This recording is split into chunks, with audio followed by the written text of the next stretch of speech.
There we go. So, for this conversation, what I was hoping to do is talk about kind of what's going on in the world these days and the effects it's having on people, in particular how it pertains to faith and spirituality and other things that people really seem to be grappling with, or at least turning to now that so many things have seemingly gone wrong. And I wanted to talk to my friend Arend here about this because, and I don't want to put words in your mouth, please feel free to interrupt. But to me, I view you as a very faithful, devout Christian individual. And over the years, I've been having some personal struggles. And I've talked to you a lot about my own issues, and a lot of the insights that you've had as a Christian and as a very decent individual have been valuable for me.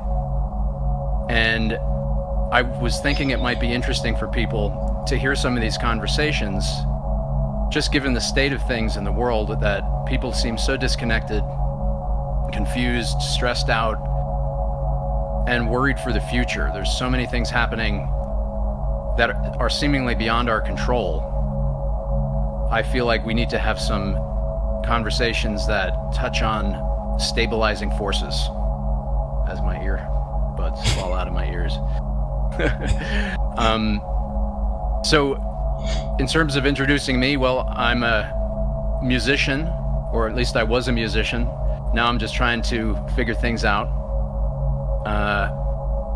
I would consider myself, or at least formally, I was pretty staunch atheist. And I wouldn't say that I'm doubting my atheism, I'm just interested in other perspectives. And again, I often find Arend's perspectives on things extremely valuable, pretty well thought out, and compelling. And that's why I wanted to get some of these conversations recorded, because I know a lot of other people are struggling to find meaning in this crazy world we live in. Maybe that's the best introduction I can give off the cuff. Anything you want to say, Arend? Well, thanks, Daniel. I appreciate it. Everything that you're saying. I think, honestly, if it wasn't for the things that happened in my life, becoming a Christian, I wouldn't be this kind of person. So I actually used to be a very selfish, very arrogant person. Well, sometimes I'm still that, but I think it's really something that God really changed in my nature.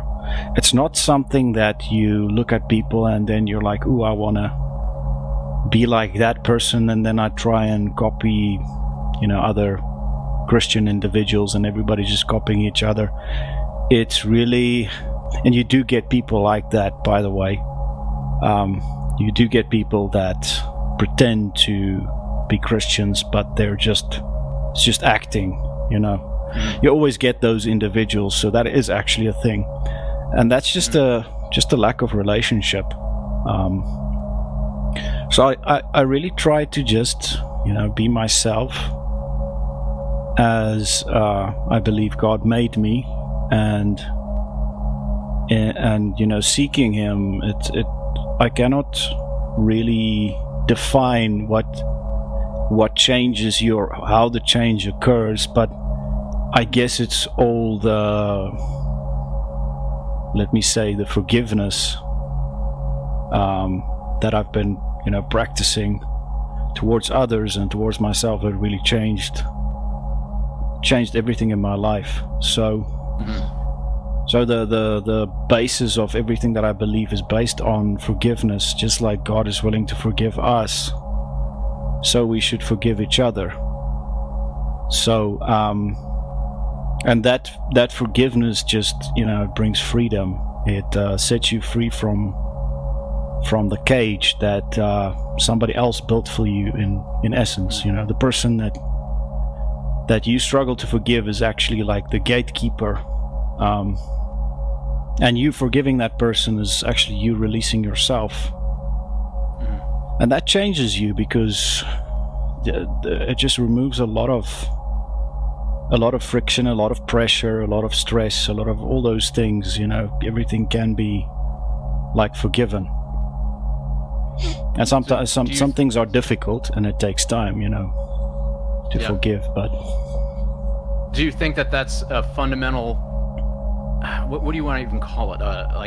One of the foundational principles of your faith is forgiveness. It sounds like it.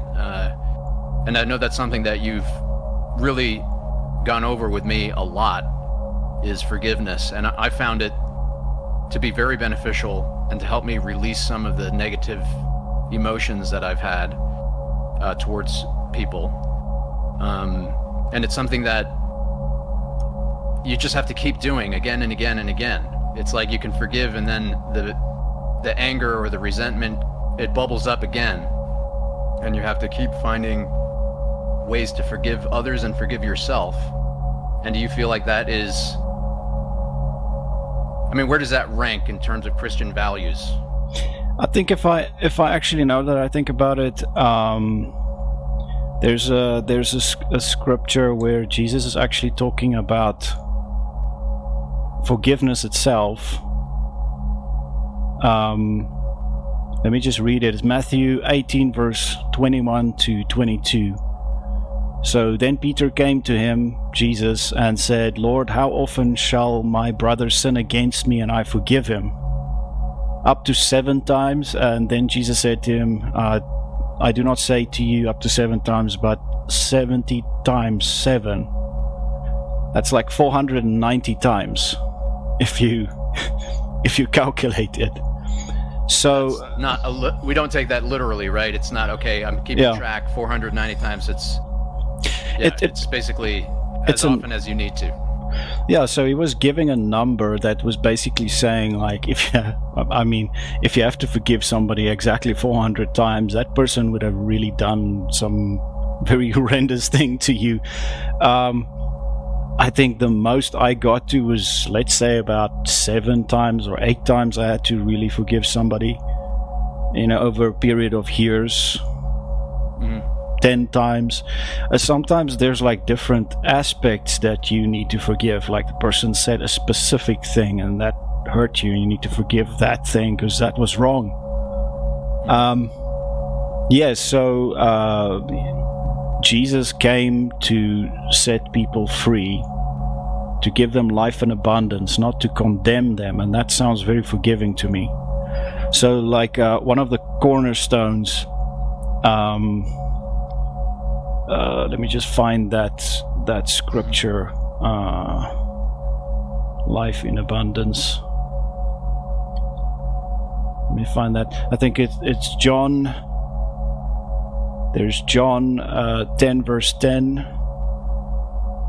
and John 3:16. So let me read John 3:16. It says, for God so loved the world that he gave his only begotten Son, that whoever believes in him should not perish, but have everlasting life. So and then John 10:10, that's where Jesus says, the thief does not come except to steal, to kill and destroy, but I've come that they may have life, and that they may have it more abundantly. So the essence of my faith is to have life and have it more abundantly, and the opposite of kill, steal and destroy. So when you read this, it does really point a lot to forgiveness, because for a person to have everlasting life, you'd have to be perfect. If you want to enter into a realm of an entity that exists as God, that is perfect and that can only allow perfection, all of us would be disqualified. So everybody, no matter how great they are or how great they look at certain moments in time, everybody makes mistakes, always behind the scenes. mostly behind the scenes. Sometimes, it's not behind the scenes, but it's in public for everybody to see. So, Jesus came to bring reconciliation between God and man. So he's the mediator, he's the attorney, he's the person that came in between to bring peace between two people, the one being fully holy and perfect and the other one not being fully holy and perfect. And so Jesus is the symbol of God's love towards us. And it's basically through his love that, we can enter into his reality. And love forgives. Love, true, unconditional love is forgiving in nature. So the whole basis is actually, love, the whole foundation of everything. And out of, love comes forgiveness, comes acceptance and peace, and, all those things that flow out of that. So that's what I believe. I know I've felt this way, and I'm sure others have felt this as well, that sometimes you feel like people have wronged you so deeply that that's not even, forgiveness isn't even a possibility. And if you do start to consider it, and again, I'm only speaking for myself here, but it's got to be other people who think this as well. When you're considering forgiving someone, there's a part of you that you want to protect from getting hurt again, right? And that gets in the way of, if you feel like you're opening yourself up to injury again, you're making yourself vulnerable to betrayal, to injury of either physical or emotional, whatever you want to call it. And if you truly forgive somebody, then you're putting yourself in a weakened spot. And I think that is what prevents so many of us from truly forgiving others and even forgiving ourselves, even though you would think that, well, I guess you know that you can hurt yourself too, right? Yeah. And I can tell, and also there are things that I'm trying to forgive myself for that are ongoing. And I think part of the resistance to that is I feel like if I forgive myself, then I might hurt others again through my actions or inactions. So I better hold on to that, I don't even know what I want to call it, that not trusting myself or something like that, because there are people who I care about that I want to do the best for. And I feel like if I forgive myself, then maybe I'm going to open myself up again to letting them down. And holding on to that, not forgiving myself means, well, I'll let them down again. You know what I mean? Yeah. It's a strange and complicated thing. I know I covered a lot of ground with that, but I'm curious what you think. I think the first thing that once you realize that forgiveness, if it had like a bill attached to it, or let's say if it was, a bank card, a debit card, or a credit card you'd be using, it would be limitless. So what do you mean? People sometimes think like, okay, I've forgiven myself once, don't do it again, because I'm running out of forgiveness. There's only that much credits left. And when you realize you can keep on forgiving, eternally, that changes a lot. That does not justify the bad behavior. The bad behavior requires forgiveness. That's why forgiveness is required. It's because it's bad behavior. So sometimes people see forgiveness as saying that this behavior is now good, where it's actually supposed to say, no, this behavior is terrible. That is why I have to forgive, because it's poison. And I don't want to poison myself anymore, or you, or, the person, whoever it is.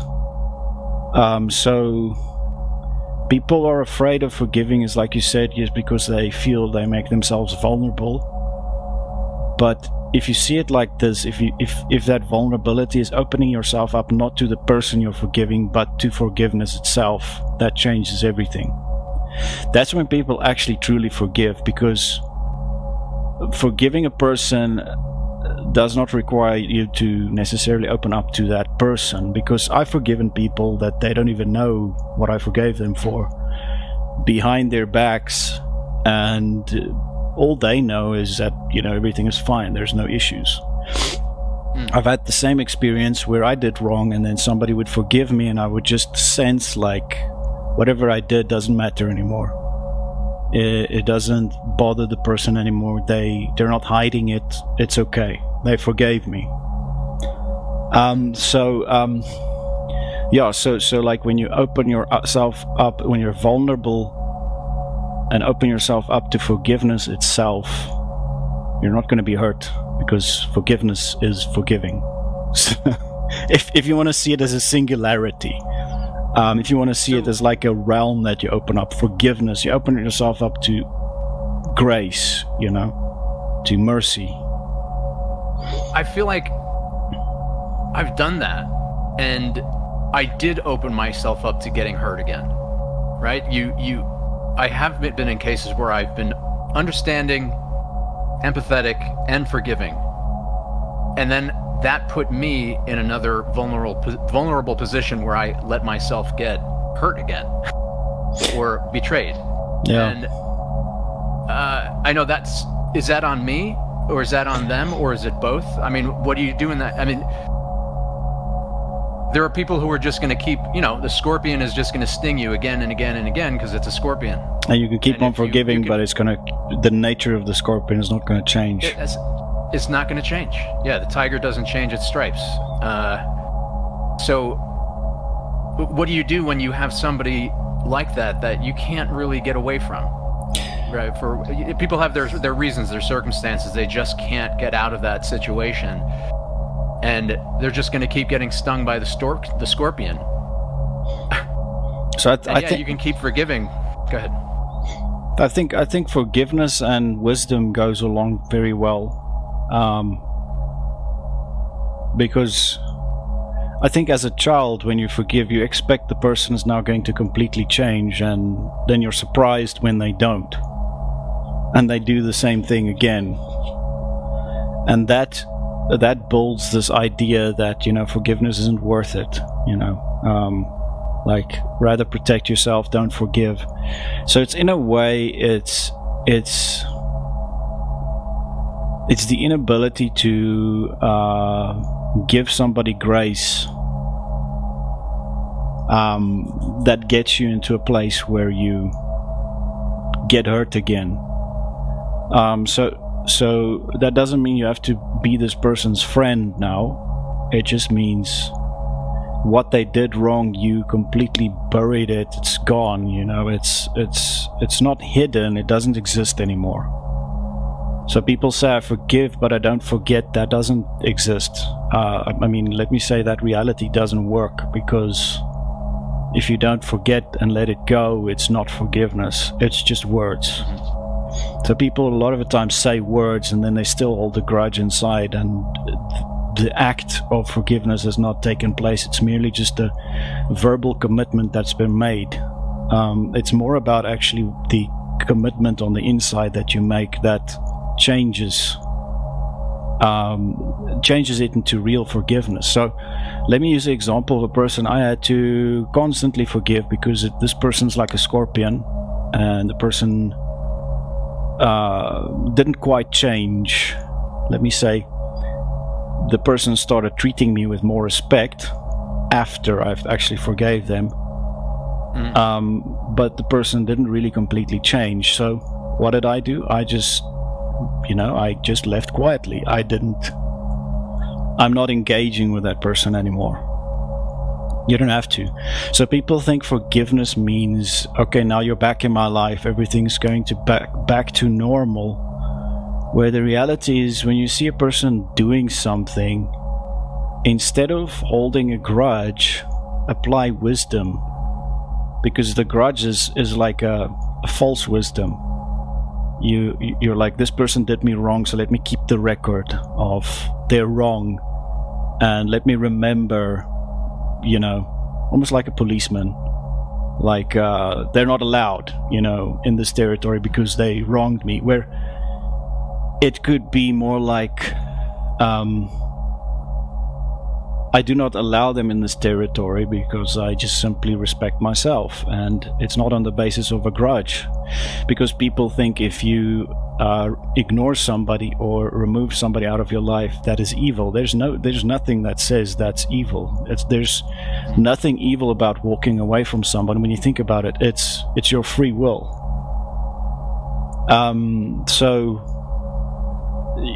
that's the thing. And people have, especially when it comes to manipulation, manipulators will always make you feel like they should be worshipped and they should stay in your life, and you're not allowed to walk away or ignore them.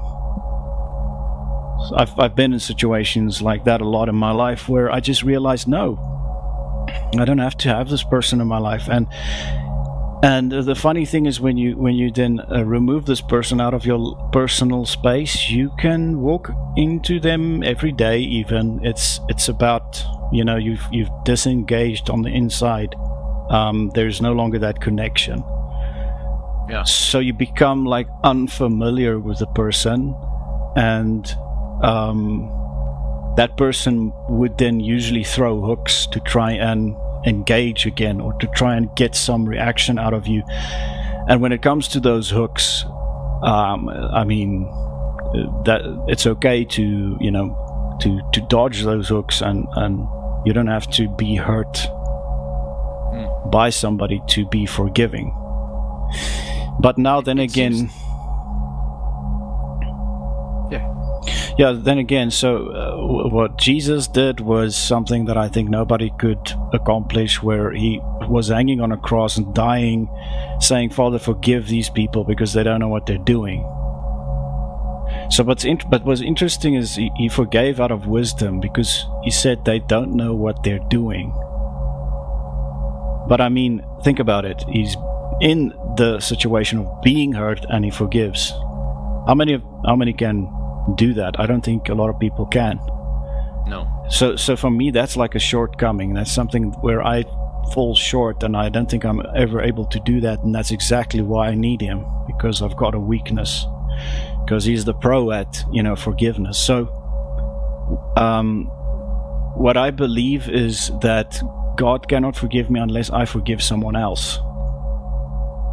It just seems fair, right? It's like, in order for my forgiveness to enter into your life, you cannot harbor resentment as some kind of shield, because then the forgiveness, it's like he can't, because there's no space for the forgiveness, and that's all it's about, I think then what people need to have is a proper understanding of the purpose of forgiveness. And if I look at myself, again, when I've attempted to forgive and it seems like it wasn't a complete forgiveness, that maybe the reasons I was doing it or attempting it were to try to put things back into a way that I was comfortable with. Does that make sense? Yeah. Like I was trying to it was almost a manipulation. Like if I forgive this person, then I'll get what I want out of this relationship. Right? And those reasons, I'm thinking of several cases with different people where I was trying to forgive them, or I felt like I did, but then I got frustrated that they didn't change as a result of my forgiveness. Like, what is that? That's not the purpose of forgiveness, right? Yeah. So it's like I would call that conditional forgiveness. It's like, it's okay, what you did is wrong, but whenever there's like a but attached, then it's not forgiveness. And I think that's where people get confused. Like, when you forgive somebody, walking away from them is not, I forgive you, but I'm walking away. Because if you say, I forgive you, but I'm walking away from you, it means that walking away is just the act of resentment. It's just the act of rejection. Instead, it's more like, I forgive you and I'm moving on because I have free will. Just, that's it.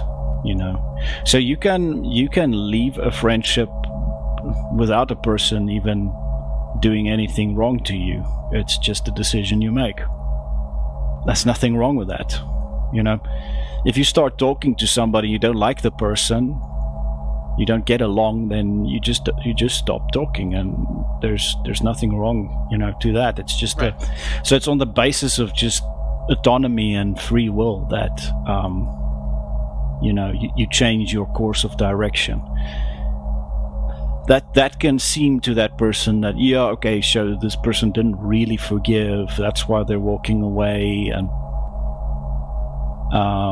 so I guess the motive for removing yourself out of the person's life is just different. It's you do it out of self-love, maybe even out of love for the person, because you don't want to end up fighting with this person again, so you also protect them by leaving. And then it's not a case of beating yourself up or anything, it's just that freedom of letting go and moving on.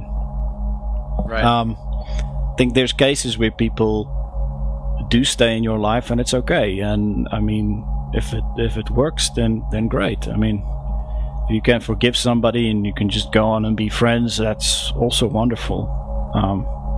But forgiveness doesn't mean forgiveness doesn't have okay, you forgive, but then you have to, there's the obligations. There's nothing. It's like forgive and be free, Yeah. No conditions. So, let go. Let go conditions. Let go of the resentment, let go of all the stuff, the fear especially. Just surrender it. And be vulnerable to forgiveness. Explain that. I think I'm struggling with that. So be open be open to more forgiveness. It's almost like a river that can, start flowing. Where you're so full of forgiveness, your very nature is just forgiving, and when somebody wrongs you in the moment, you're already over it. It doesn't even bother you. Instead of having to deal with something later on, you deal with it in the moment because you're filled with forgiveness. You become a reconciliator, you become a mediator, you become a graceful person because of that. It's the essence that fills you. The opposite of that is fear, confusion, a whole bunch of stuff. So what then do we do going into new relationships where, I don't know, and again, maybe this is always the case, but it seems like nowadays people have so much baggage, right? And we go into a new relationship and we start to learn about somebody. And, the term that people say now is red flags. This person has a lot of red flags. And I tell you, it's getting harder and harder to find people who don't have red flags. Yeah. It seems like so many of us are on this kind of doom spiral where either we've made bad decisions or gotten caught up in things that, I think you know what I'm talking about. There's a lot of red flags, right? It's a communist parade out here. And people are apprehensive to build new relationships, to healthy relationships. We see these red flags in people, and we can forgive, but ultimately we still need human connection, and we're hesitant to just be in a relationship where I'm just going to have to be forgiving this person all the time. But I guess no matter what, that's going to be the case. What am I trying to say? We don't trust each other. We don't trust each other. I could just see it on people's faces. I mean, I live in Los Angeles. You're in South Africa. I could just see it in people's faces. We don't trust each other. We're just expecting we're going to get hurt. And it's almost like we need to preemptively forgive people and go into the relationship if we want to have human connection. But we know there's going to be problems. And we can almost foresee what the problems are going to be based on somebody's life story. And we're just like, well, I don't want to sign up for that. Right? And I know you've seen it. There's just toxic advice out there on all sides about how to maintain relationships, how to get into relationships. I feel like some of it's actually good if you want to protect yourself, but then we're all lonely because we're disconnected. We're just protecting ourselves. So what do we do with this? I think if you change the motive for not being in a relationship to being happy with yourself,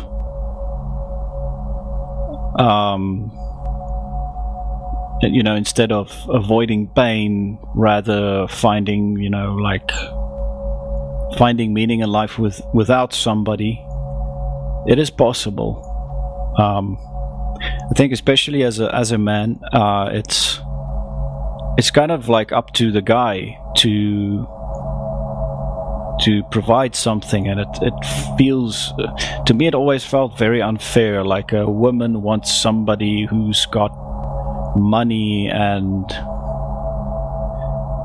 when you're younger, it used to be like, oh, this guy's so attractive, and that was the basis of getting to relationships. And when you get older, it changes. So now it's like, okay, he has to have a job, or he has to be somewhat successful, he has to provide me something, and I'm supposed to join him and help him.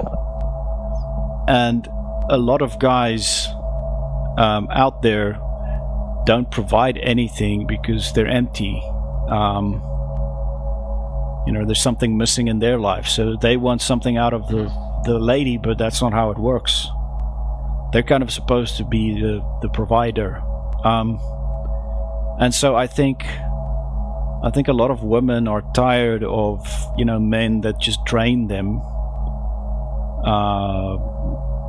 and put them in a position that they're not supposed to be. I guess some of them even became used to being the leader in the relationship where they're not supposed to.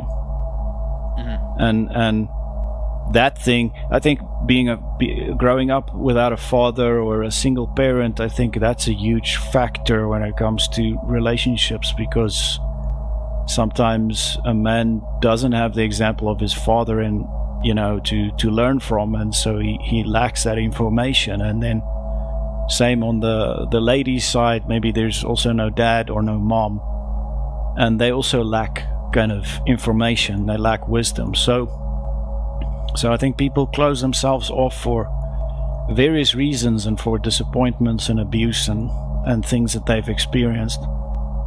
I've found exactly like when you really forgive, you're free from that and you're not afraid. It's actually after I've truly forgiven, it's like I became more wise when I realized what a fool I am. So I realized how imperfect I am, and that I also require forgiveness. I think it brings a sense of like just caution. So there are certain people that, like, for instance, I'm not afraid of people. I'm not avoiding people or anything like that. And I used to be afraid. The reality I was afraid of myself in that case. So I was afraid because I was walking with guilt and shame and stuff I didn't forgive myself for. And so in dealing with the shame and the guilt that I had myself, that goes away. So it's like the absence of fear for engaging in any type of social construct or relationships. In that absence, there's usually wisdom, there's usually love, and you can then choose to avoid somebody just because you know that you value yourself more than that. It's not a way of saying that you're better than them. It's just you see this person's carrying a wound, and you don't want that wound to be replicated in you, because eventually it will. That person will bring their wounds into your life, unless if they get help or deal with it. And it's just you saying, I don't want to multiply that wound that I'm seeing in this person. Let me rather keep a distance. Let me keep a professional distance and maybe help them. and not get too close. So I had a situation recently with somebody that I was supposed to help in terms of, helping to do some counseling and, work through issues and forgive and those things. And I got closer to the person and it was a nightmare. I ended up I have to forgive that person. So it's not that I feel I'm on a higher level than that person, but there was more emotional maturity. And what was strange is this person had like a side that was like very emotionally mature, and then this other side that was just totally broken. And I think that kind of caught me by surprise. So sometimes you meet somebody that look very polite and everything, and then they show their true colors, and you realize, wow, this person is an actor. So this one had like this mask on of being very like perfect and proper and well-mannered. And then the person started opening up and I realized, wow, no, you're rough. You're really rough. You had a really rough life. Something happened that I don't relate to. I don't understand what you went through, but clearly, you start seeing this person has been abused a lot. Yeah. And so it's difficult. So currently I don't have contact with that person because I simply cannot. That person sees me and sees a friend, but in a very manipulative way. So friendship for that person is nearly impossible. Yeah. Because every person becomes an opportunity. So it's super sad. Sometimes a person's just not ready for any type of friendship or relationship, and that's because they do need the alone time and they do need to heal. So there was a time in my life where I was totally isolated and I needed it. It gave me perspective. I came to the point where I said, okay, if I'm gonna stay alone for the rest of my life and there's like no friends I'm ever gonna have ever again, I'm okay with it. And I said it. I said I make peace with it. Like some farmers staying on farms, they're totally alone. I'm not saying I'm a farmer type, but there are people that live in that solitude that are completely fine. So I said, and as soon as I said that, it was as if I found it easier to actually engage with people socially, which was very strange, because the neediness was gone. I was happy in myself, and I changed from a consumer to a producer. Yeah. That need that you're talking about, I think people have a really severe misunderstanding about this nowadays, that we can't be by ourselves, but we are by ourselves so often. Yeah. And there's nothing that is providing that connection other than our phones. And we're getting a manipulative, algorithmic-based, profit-based, addiction-based connection to something that's not even human. But being able to be truly alone in yourself and not needing anything more is a skill that I think not too many people have.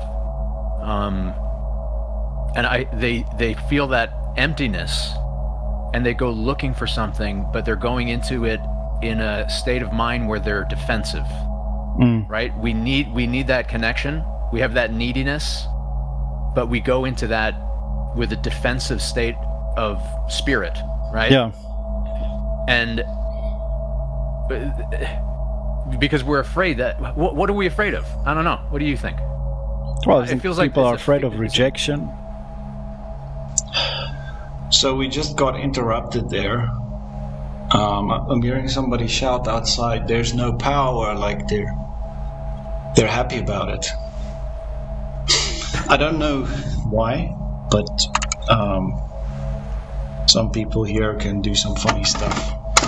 Is my light a little bit more dim?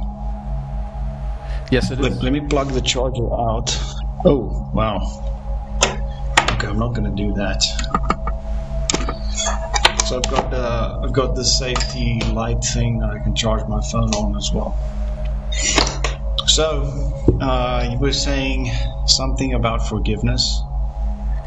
Yeah, we lost track. I was hanging on every word, and then we got disconnected. Something about forgiveness and distrust, the low state of trust, the low trust societies that we've created here. It seems like it's not just the United States. It seems like it's really becoming a global thing. But people still crave the connection, the human connection. But we're going into relationships with so much baggage. We do need to forgive each other, but at the same time, we can see people's pasts, and we don't want that done in new relationships. So we're in a kind of catch-22 situation where we want to be close, but then we can't be close, and we want to be close, but we can't be close. And what can be done? What can be done? I don't know. I fear that we're on a non-stop downward spiral of disconnection and distrust. I think a lot of people feel that way. And, that's why I want to have this conversation with you, to get your perspective. I don't see that Christians are on this spiral. It doesn't seem like it. I don't know. I'm just going based off of what I see and what I hear. It doesn't seem like... Yeah. So if you're disconnected from God, what are you really connected to? It might be a second-hand connection to somebody who's connected to God. Or like maybe that person is somebody else connected to God, but where's the power coming from? So it's either from it's either from God or it's demonic in nature. Because the absence of demonic activity is the presence of God. So when I pray for somebody for deliverance and the demon leaves them, their sins are forgiven, it's removed. The automatic opposite is the presence of God. So a lot of people try to find peace and all these things without God's help, but it's technically impossible. They're just connecting to something that comes from God, and they don't necessarily recognize it. And this is, I think, when you look at life and when you walk down the street and you look at nature, you look at animals, you look at all these things. It comes from somewhere. There's somebody behind that. It's life. It's been created. So people like to sometimes go to nature and so on to feel, like they say, connected. Connected to what? Nature? Or maybe there's something deeper, maybe there's a deeper reality. When you look at nature, when you look at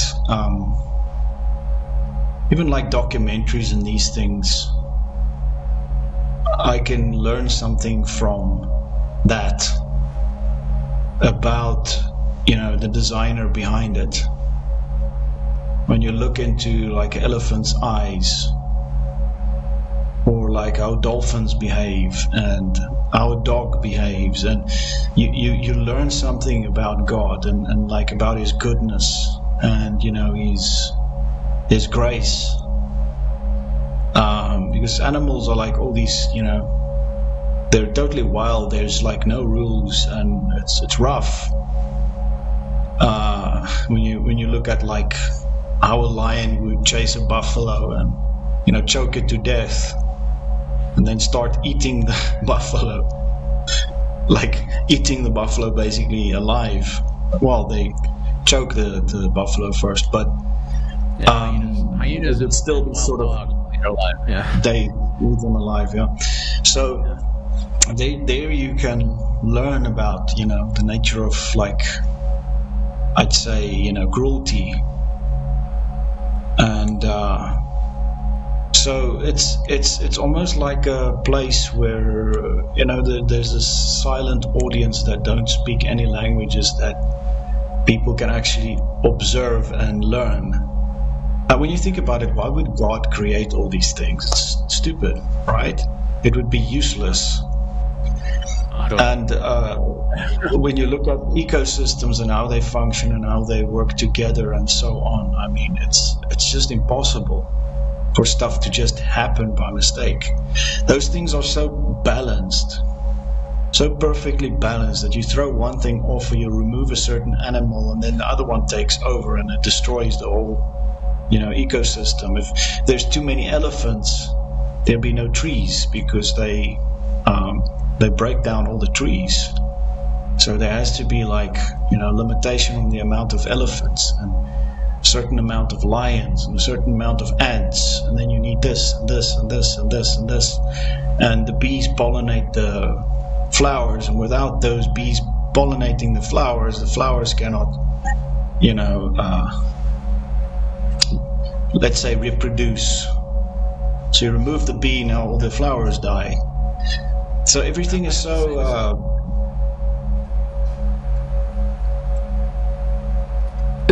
this is where I get lost in this, because I understand and I respect the complexity and intricacy of nature, and I can certainly say that I don't understand it.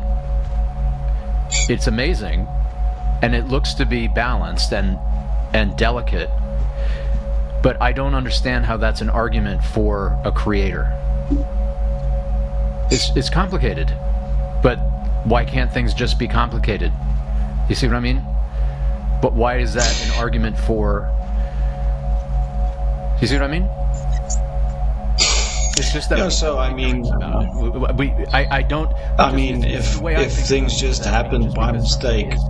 No, hold on, I didn't say that. I didn't say it was by mistake. I just say this is beyond my understanding. I don't feel like I have any right to overlay something else that I don't understand either as the explanation, right? Just because I don't know how a quantum computer works doesn't mean it was designed by God. It was designed by smart people that know how to put together a quantum computer, right? And a quantum computer is delicate and complex, and it has things that I certainly don't understand, but I'm not going to say, well, this is put together by gods. No, it's not. It's put together by people. And people are a natural product of the universe, right? So it's the similar argument that, well, it's the watchmaker argument, right? You find the watch on the beach and you assume that it was made by a person.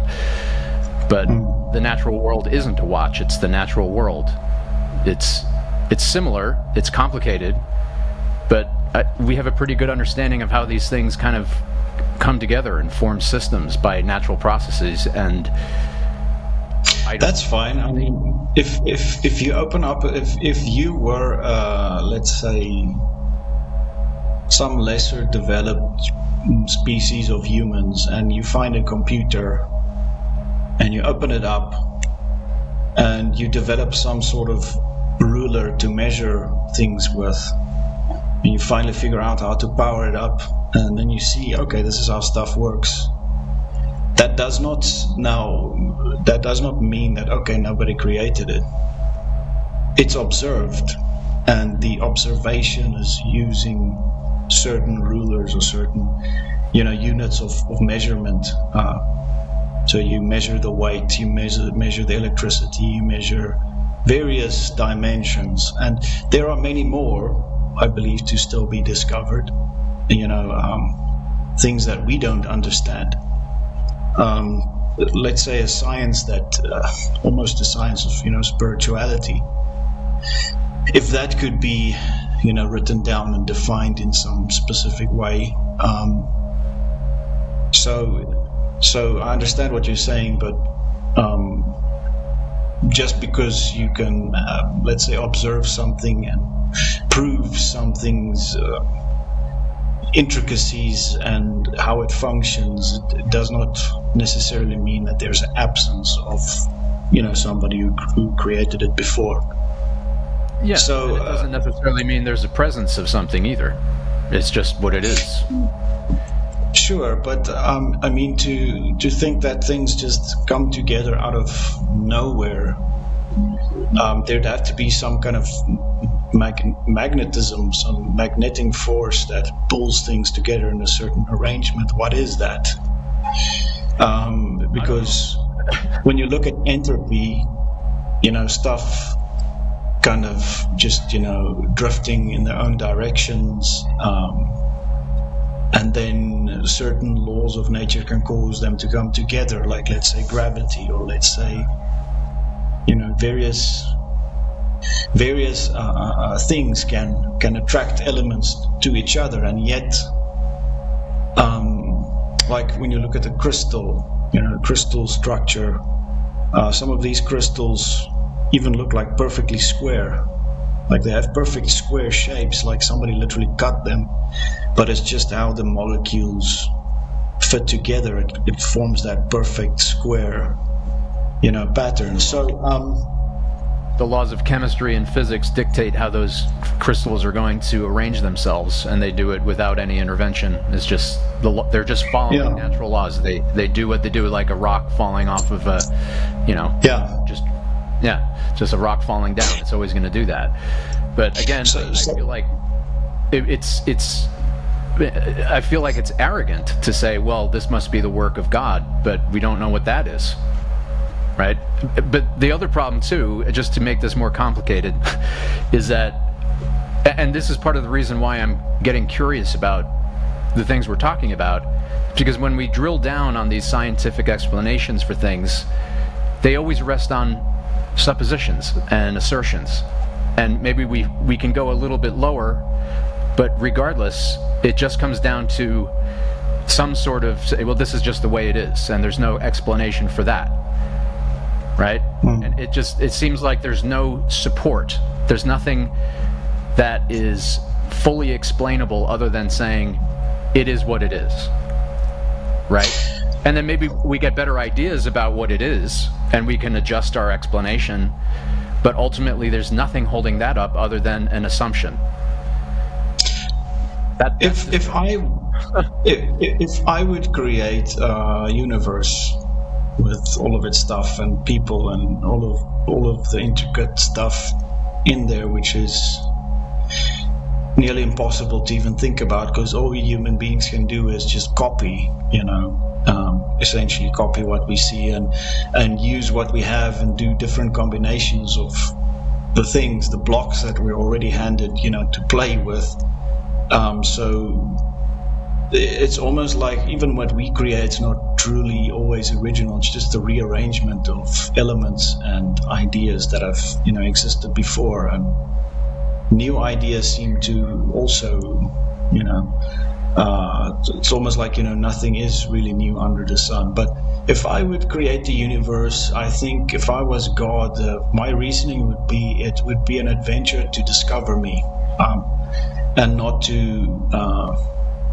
in a way, just put all the, facts, like, let's say, scientific proof, and all of these things just handed to humanity, but rather leave it and, have them discover, have them search, have them find, the person who created everything. I'd say that would be the meaning of life, because God doesn't explain everything. It's like a lot of things are mysteries. He explains a certain area of stuff, like when you read the Bible, but he doesn't explain everything. And I think, that gives you the opportunity to have free will, because you don't have to search for him, but, you can also, search for him out of your own decision. I think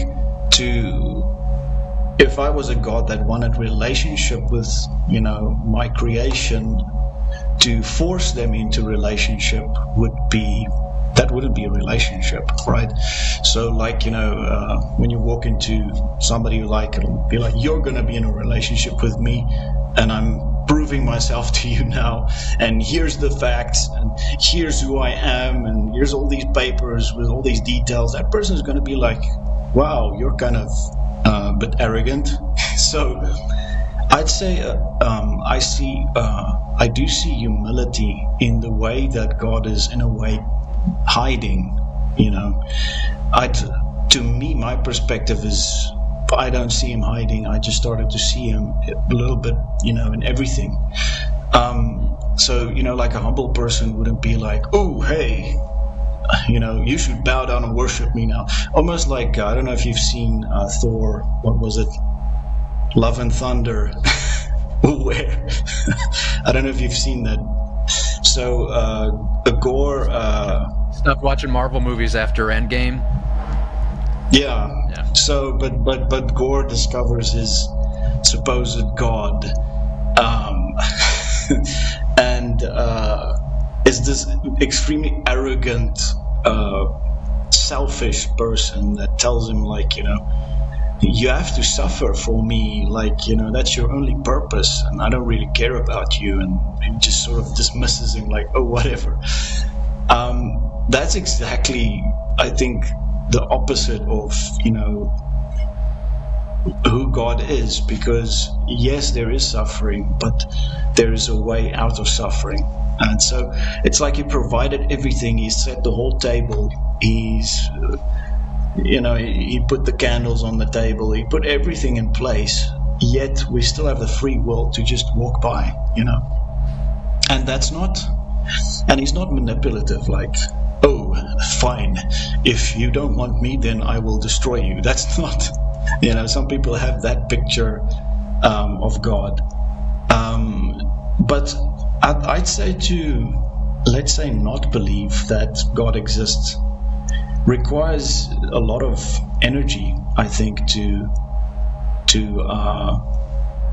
support that statement. If God doesn't exist and we are not created, then why exist at all? Why not just commit suicide and just get it done with? Because what's the point? If things just came together for no reason, then I have no reason, then I shouldn't be here. You get what I'm saying? Sure. So if everything was like, let's say everything was a big mistake and stuff just came together by itself, even if I just can't see it that way. You can't say it's a mistake. It's but I can't see it. It's like, even if it wasn't created on purpose and it was just like one big scientific lab explosion, who's behind it? Who was experimenting? You get what I'm saying? So energy, for energy, the law. The law of energy and matter, you cannot separate the two. The one cannot go without the other. So you can't say matter exists without energy. You can't say energy exists without matter. So to say nothing exists then disqualifies the fact that you're observing energy and matter. So it's like, for something to exist, it had to be created. If you understand what I'm saying, the very essence of existence requires a source of where that came to be. If you get what I'm saying, if God does not exist, then nothing exists. Then nothing is nothing. Like, how do you define nothing? By looking at something, observing something, and defining it as nothing is already giving it attributes and characteristics, and observing that the fact that nothing exists, which is a contradiction in itself.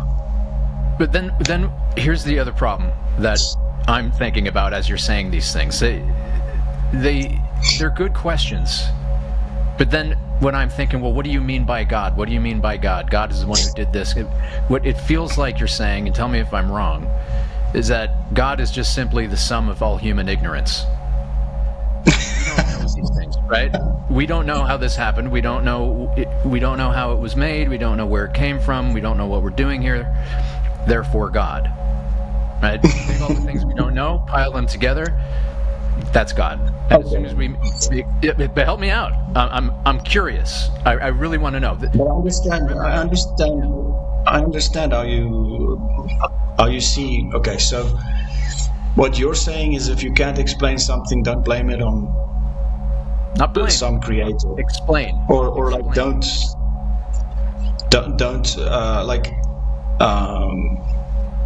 yeah. So if you can't quantify something, then you can't say, okay, but God just did it, so whatever, just forget about it. Yeah. That kind of. I'd say. Yeah, it's like saying, well, we don't know. It's God. We don't know what it is. We don't know.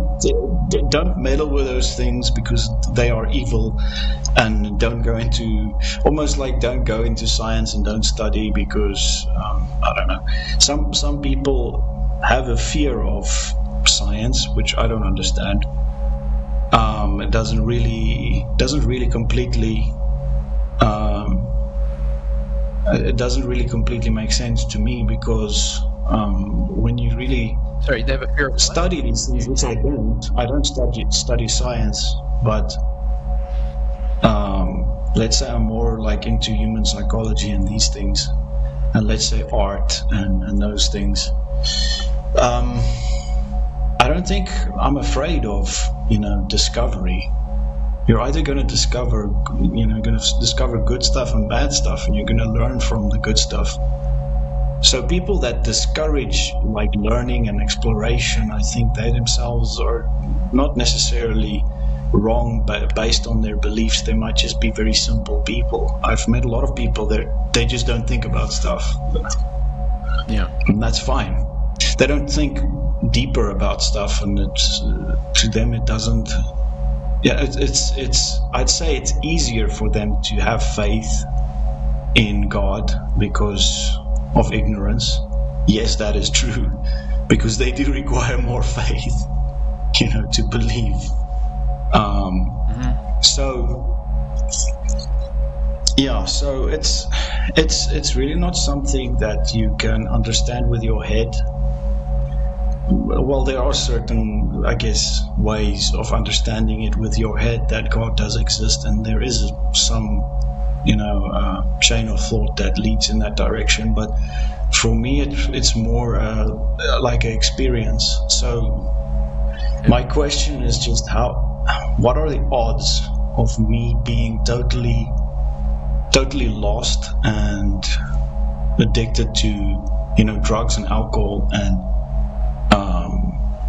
total mess when it comes to relationships and work and everything, and I encounter people that testify of a God, and spending time with them, I have a personal experience with God which they didn't fabricate and they themselves didn't understand. I told them the things I experienced and they were looking at me like they were clueless. We don't understand what you're saying. So my experience was unique to all of them. So when you put all these variables in a line already, it's too much, and for me to totally change it wasn't me to just trying to be a good person and then I found it. It was impossible. This is really interesting. You've told me this stuff before, and I think about it a lot.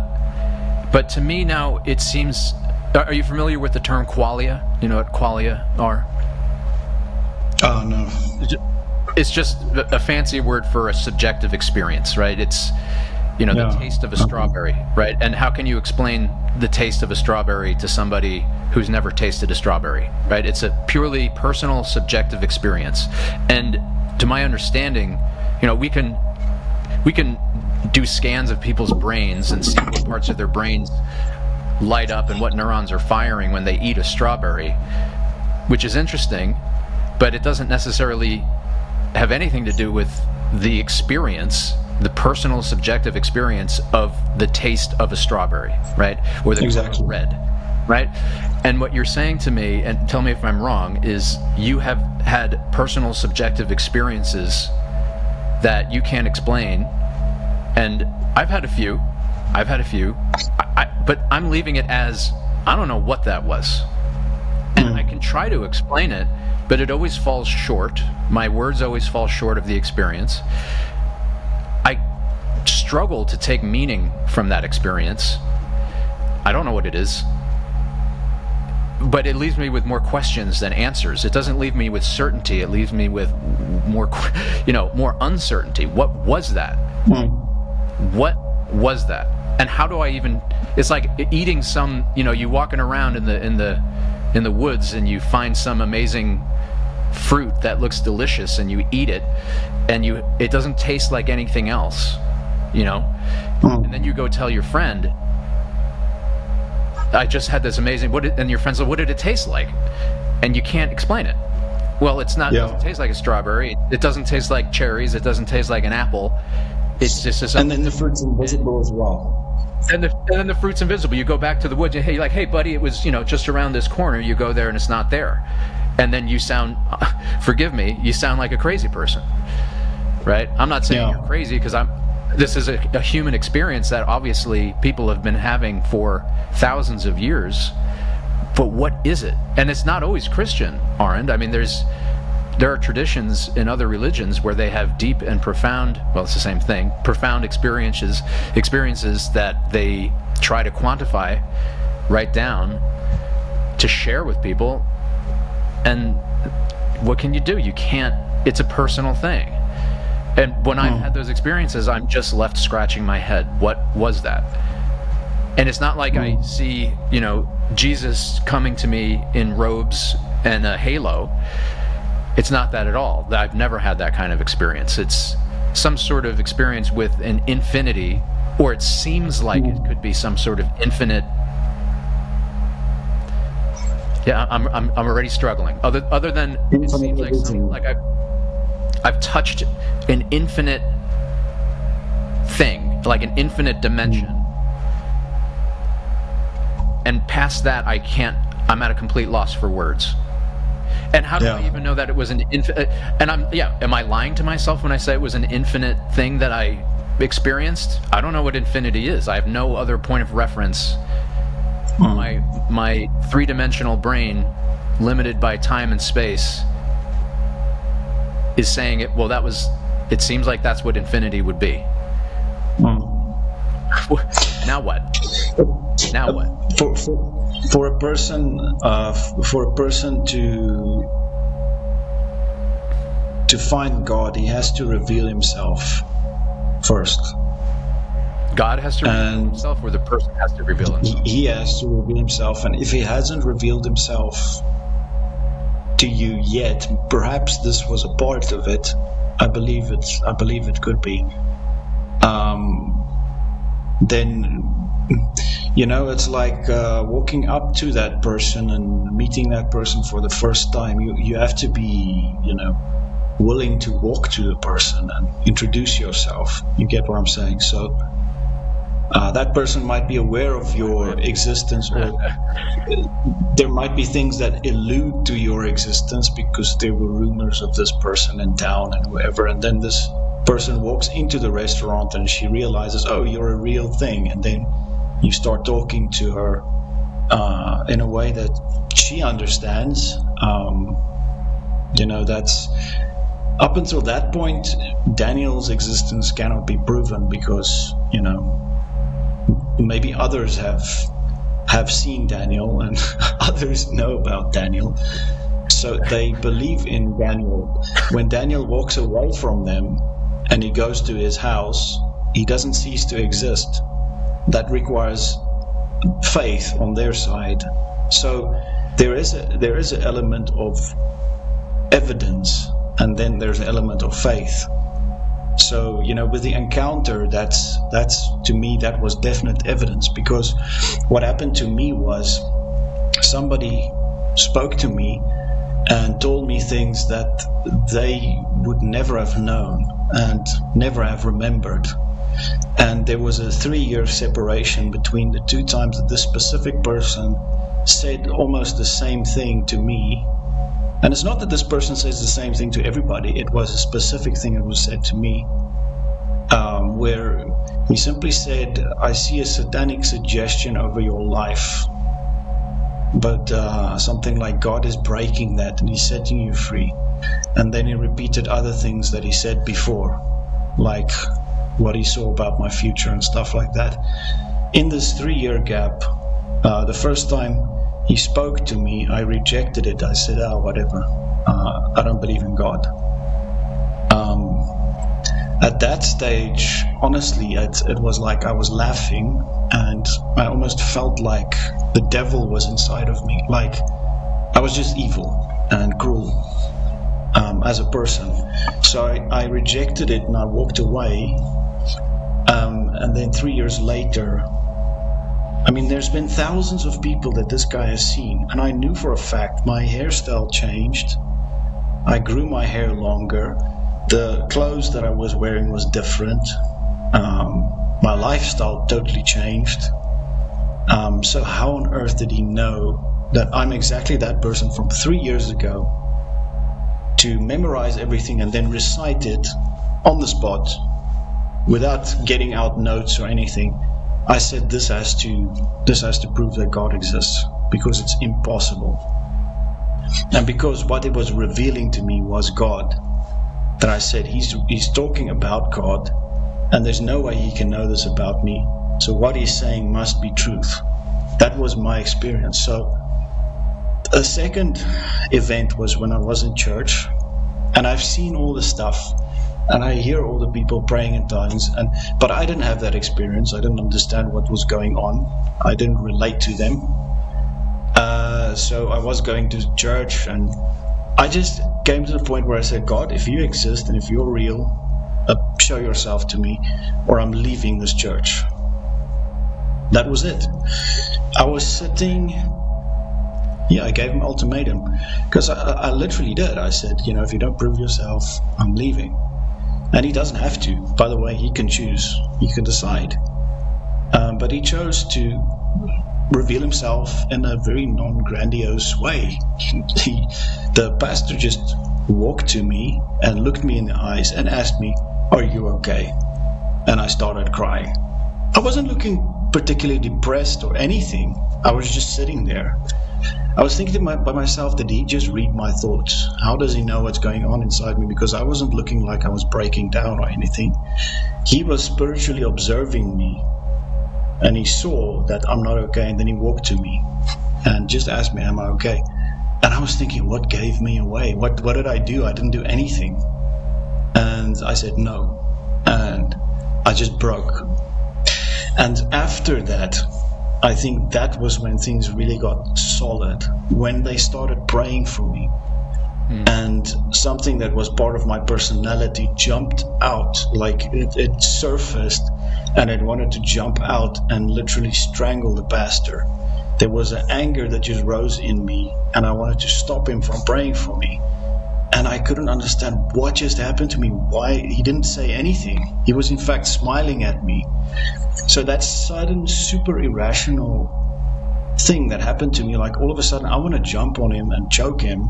And he reached out his hand, and as soon as my hand touched his finger, he said, "I bind you in the name of Jesus." And I fell on the floor. Some power just made me fall to the floor. It was almost like a trip switch. Okay, let's see if you can still stand without your muscles working. So it felt like literally God was like, oh, I know everything. Let me just switch this switch off. And then I just collapsed, and I started weeping, and all the pain came out. So that thing that was so angry in me was stopped by literally him pointing at me and saying, I bind you. And he bound that thing inside of me, and it left me right there. That's where I knew this is now real. Because after these 3 events, the person saying something 3 years later that he was not supposed to be able to remember, the experience of the pastor walking to me asking me if I'm okay, for some reason he could see I was not okay and I didn't do anything. Why he walked to me when he could help thousands of other people? And then that experience. And so from there it just went on, and it became more. And it was like as I was explaining it to people in that very church, they didn't understand. They were like, well, wow. That's never happened to me. But it's almost like some of them were jealous. Some of them just disbelieved. They're like, oh, whatever. So that to me was shocking. I was like, wow, so God speaks like your language. He knows how to talk to you specifically. So, people have always been searching for God, and there are even records of Jesus' crucifixion, and in old Chinese history records, this person was literally reading the stars, and he saw a man that would die for the sin of the world, or something like that. There's something along those lines that was written in Mandarin, and I don't know. I don't have that video now, but I can search for it. I've heard of this. Yeah, I think I've heard of this. So, and so that was to me really interesting. He was looking at the stars, and then he saw that the man will die for the sins of many, or something like that. So people have always been searching for God, and it's like you said, yes, there's many religions and so on, but when you think about it, what materials are they using? They're using music, they're using the very creation around them. Let's say it's Buddhism or whatever, to connect to something divine. All the things that they are using, if what I believe is true, came from God originally. So there has to be an essence of truth in that experience, though it might be like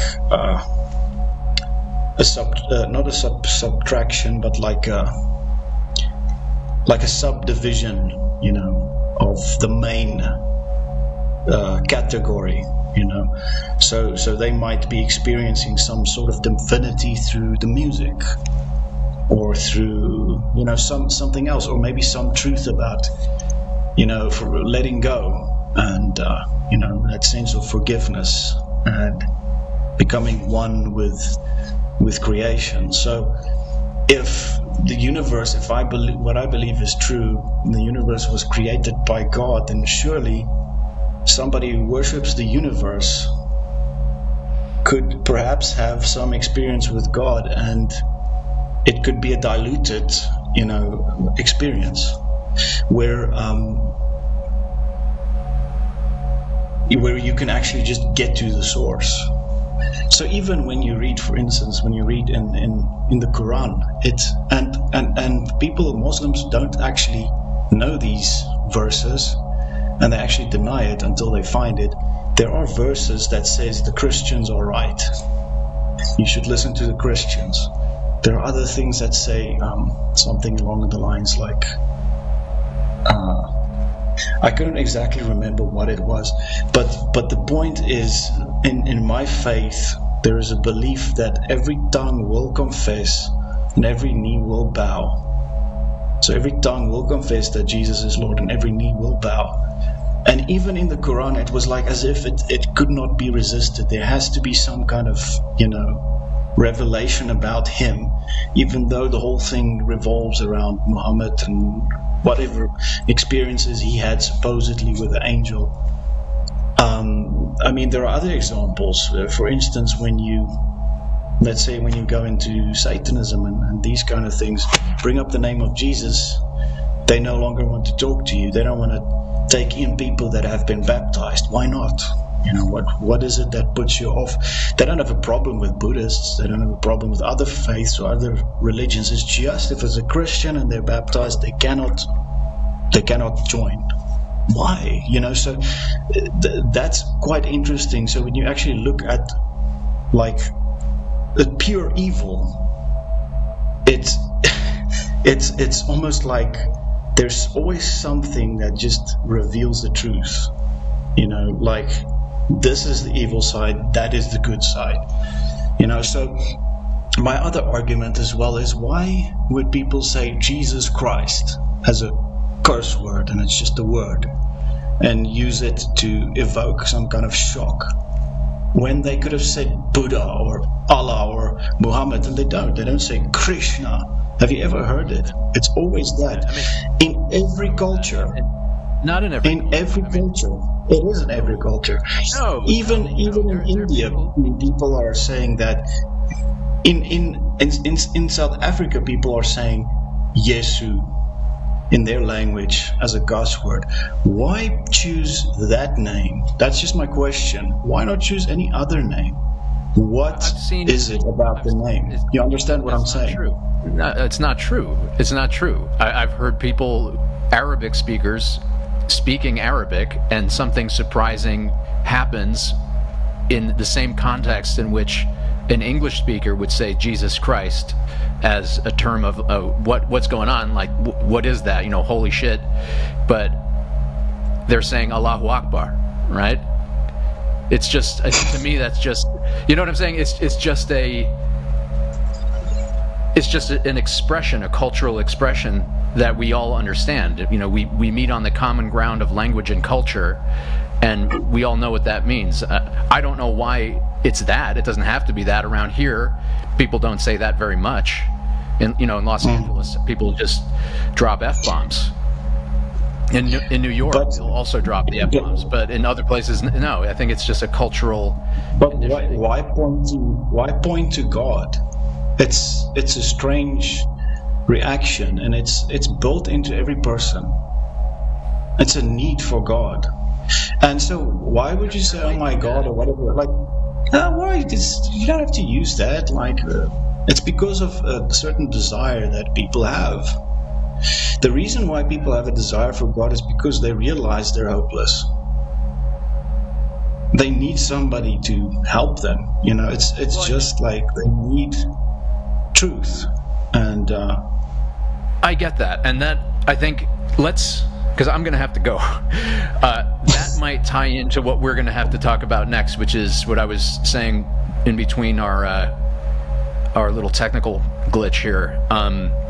Certainty versus faith. Why do people need that? Right? Certainty or faith?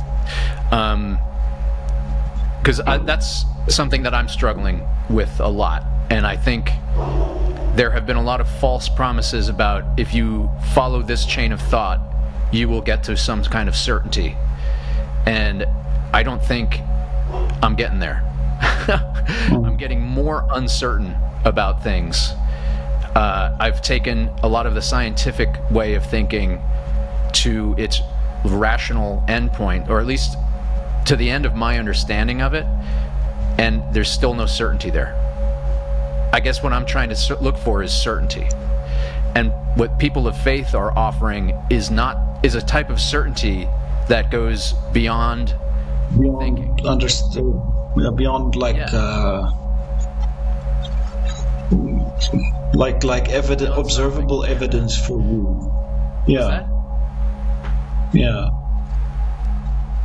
It goes beyond observable.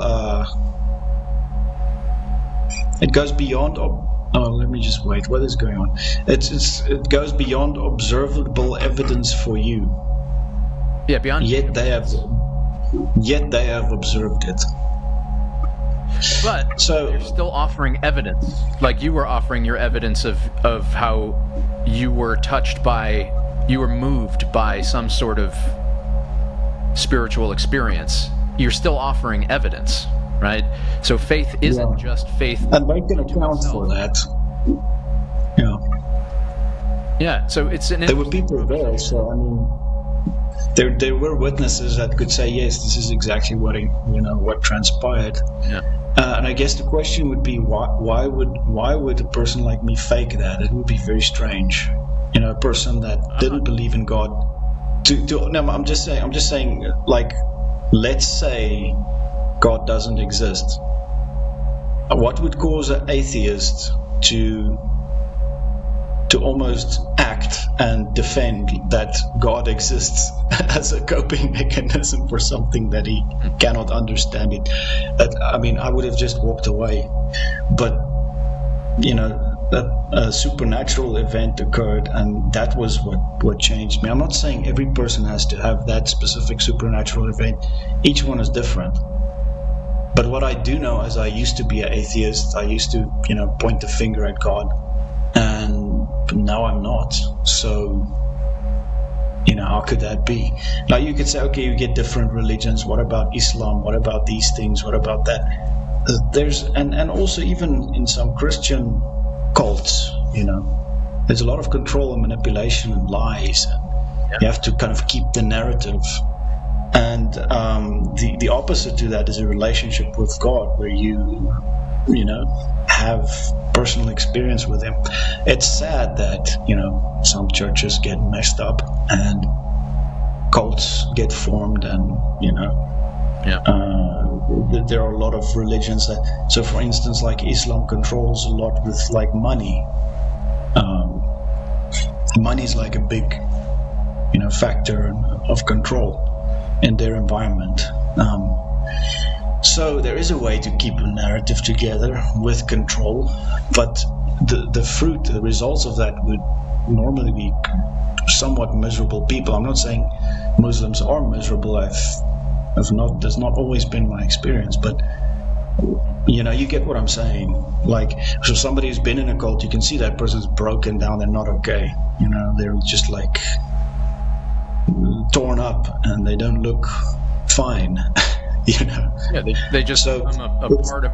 It's like in that movie, The Pirates of the Caribbean, when the people were part of the ship, the Flying Dutchman and Davy Jones, and they became a part of the corrupt ship.